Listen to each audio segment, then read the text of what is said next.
I just finished taking the Level 1 Google Educator exam for a 5th time, and I was shocked by how much it has changed. Hi friends, my name is John Sowash. I help teachers and students use Google tools in the classroom. Every year since 2017, I have been taking the Level 1 Google Certified Educator exam. This is the 2021 Google Educator exam review, and there are a lot of updates to talk about.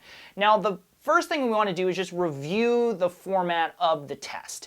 Not much has changed here. We'll get into some of the big changes in a minute. If you're getting ready to take the test, you definitely need to be familiar with the format, the structure of the exam. It's divided into 2 parts. The first part is a multiple choice section. You're going to get traditional multiple choice as well as drag and drop, arrange and order style questions. You're going to get somewhere around 20 of those. The number varies a little bit from test to test, but the bulk of the exam are these application scenarios. Google is going to present you with somewhere between 10 and 12 scenarios, and you have to use Gmail, Drive, calendar sites, and all the other Google products to apply your knowledge and solve and complete these scenarios. Each scenario can have anywhere from 1 to 7 parts to it, so the length varies a lot. We'll get into that here in a little bit. But that's the bulk of the exam. That's where you'll spend most of your time on it. Now, the good news is that the exam is open book and open note. Now, this is a change from the past. If you watched my 2020 review, Google changed the policy and it was closed book. Google has reversed that policy. It is completely open note. You can use the web. You can use 2 devices, however you want to spend your time.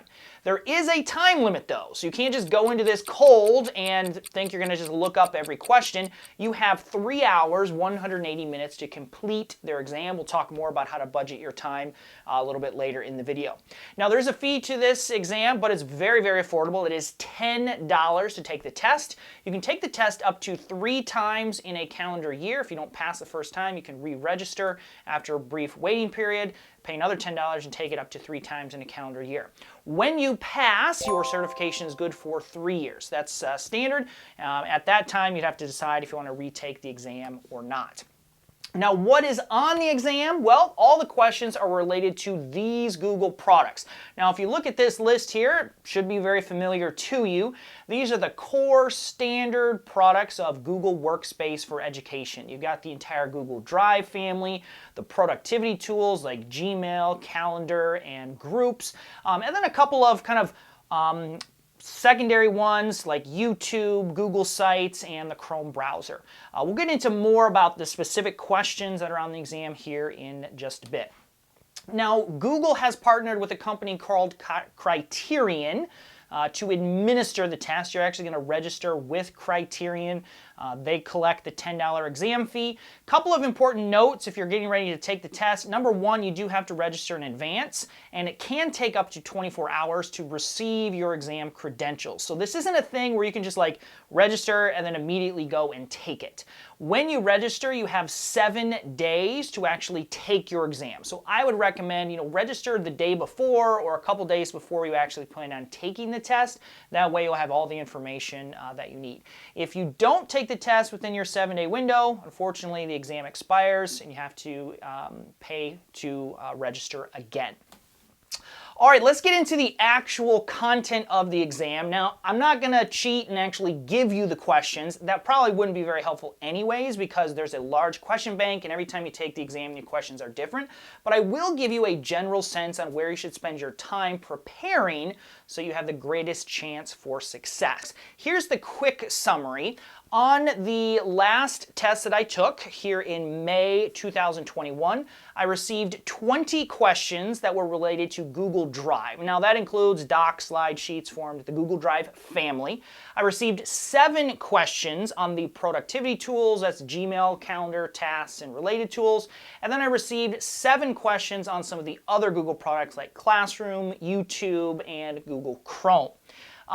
You can see that the test is heavily weighted towards Google Drive. It makes sense. As teachers, that's where we're going to spend most of our time creating our lessons and working with student assignments. So if you're going to budget your time in terms of preparation, definitely weighted more heavily towards Google Drive and the related products. Now let's go a little bit deeper into the exam content. Like I said, I take very, very careful notes on the types of questions, and I've done this since 2019. On this screen here, you can see the number of questions that have been asked over the last 3 years on all of those products. Some of them are pretty stable. Google Meet, 1 to 2 questions, Google Groups, 2 questions, but some of them you have noticed are changing pretty significantly. So for example, in 2020, I had 8 questions on Google Drive. So that's about, creating folders, sharing files, organizing files into folders, things like that. This year, 2021, I only had 3 questions on Google Meet. Another one that really surprises people is Google Classroom. You would think that Google Classroom, this being an educator test, would be a major focus of the certification exam. It's not. I received only 3 questions on Google Classroom, and frankly, they were very easy. Classroom is just not a significant part of the level 1 test. Forms, YouTube, both saw a fairly significant reduction in the number of questions that were asked. This leads me to my big conclusion. What's the major change that I've observed from the exam 1 year to the next? It seems to be getting easier. Take a look at these numbers. So this is the total number of questions asked. So again, you have the multiple choice section, which is 20-ish questions, and then you have the scenarios. Now, the numbers, if you're adding them up, they don't quite work out because a scenario can have anywhere from 1 to 7 parts to it, and I count those as individual questions. So the scenario part technically can be more like 30 to 40 total questions kind of packaged into these clusters. If you take all of those together and you add them up, in 2019 I had received 53 questions, 2020 was 50, very close, but look at 2021, only 38 questions total on the exam. The exam is getting easier. And then if you look at the amount of time that it took me to complete the exam, remember I have 180 minutes, 3 hours. In 2019 and 20, it was almost identical, 97 minutes, about an hour and a half. And then in 2021, half an hour.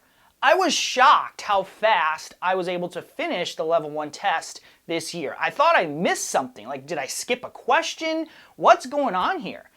It appears that this test is getting easier. Now, this information is based on my experience. Every exam is different. You're not going to get the same questions. The ratio of questions may change. But overall, if you are retaking the exam, I think you're going to notice that it's a lot easier than it has been in the past. Now, why is that? Is Google trying to make it easier? No, I don't think so. The reality is I think Google is having a hard time keeping up with itself. It's very important that these exam questions are accurate, that they reflect the current state of Google's products. Google simply cannot keep their exam content updated, and so rather than updating the questions, they're just removing them. Now, I do not anticipate that this is going to be a trend that continues. I've spoken with the team that works on these exams, the Google product team. They know that it needs to be updated and they're working on it. I don't anticipate any updates in the near term, but I do anticipate a pretty major update where they rewrite a lot of questions, add a lot of questions back in, and probably in the process increase the difficulty of the level 1 test. So what does all this mean for you? If you've ever wanted to become a Google Educator, this is the time to do it right now. I would say that by fall, this exam will probably be updated with many new questions, and the difficulty may increase as well. So that leads us to our third topic here. How do you prepare? What's the best way to study and prepare for the level 1 certification test? Let me give you a few suggestions. Now, if you are just getting started in this process, the first thing that I would recommend is to head over to my website, geducator.com, and take my free quiz, which will help you identify which Google certification is right for you. And I'll give you a copy of my study guide, which lists all of the skills that you're going to need to practice in order to be successful on the level 1 test. If you're ready to go, you've been studying, let me give you some tips that'll push you across the finish line. The first thing that I would recommend is take a minute and explore the exam interface. There's a lot of tools and controls that you're going to have access to during the exam that you can use to your advantage. I've created a little blog post with a screenshot of what you can expect and all the little buttons and things that you can use. Look in the description for this video and you'll see a link to that blog post, and you can kind of get a sneak peek at what the experience will be when you're taking the exam. Secondly, and this is the most important thing I think you can do, is plan and budget your time appropriately.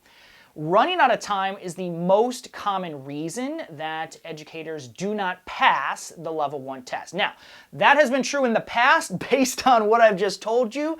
You've got a little bit more time than I think you have in the past because of the reduction in the number of questions. But do make sure that you budget your time wisely. Now, here's some more specifics on how to do that. Now, again, you have 2 sections to this test. The multiple choice section comes first, and you want to make sure that you don't spend too much time on the multiple choice section because you got a whole nother section coming up next.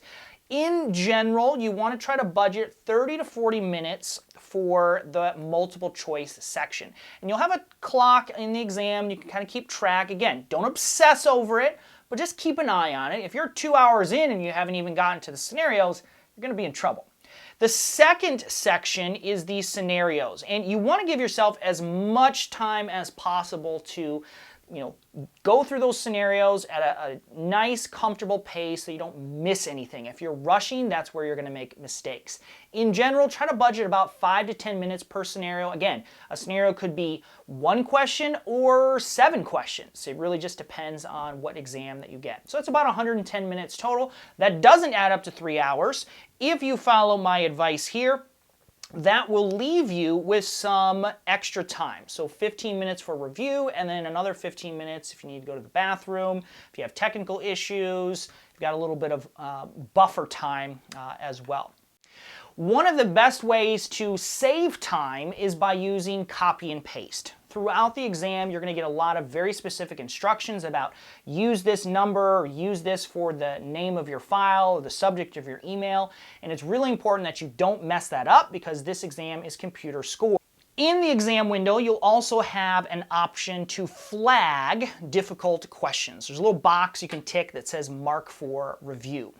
If you get to a multiple choice or a scenario question, you're like, I don't really know, but you know the clock is ticking, tick that box. At the end of the exam, if you have additional time, you can spend it by going back to any of the questions that you have flagged.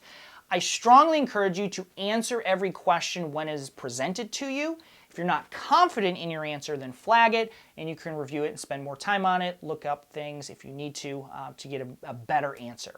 Now, unfortunately, this exam does not instantly give you results.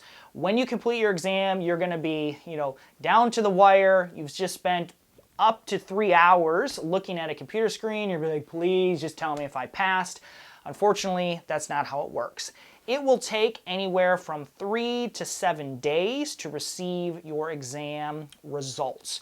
You'll get those via email. You'll get an initial email that says your exam has been received, that it's being reviewed. They say it can take up to a week. The last time that I took it, it took 4 days for those results to be received. Again, it's faster, slower for some people, so be patient, look for that email, and you can celebrate when you pass. If you need help, if you experience any technical issues with your exam, you'll need to check out 2 resources. There's an FAQ on Google's website that does list some helpful solutions and answers to common problems. And then if you have issues that you need to help resolving, you'll need to fill out the support form, which I'll link in the description for the video as well. Before you take the Level 1 test, I would recommend that you take a look at my Level 1 study guide. You can download a copy of that free guide by clicking down over here. If you're also thinking about taking the Level 2 certification test, click up here and you can watch my video overview of the Level 2 test. Good luck on your Google Educator exam.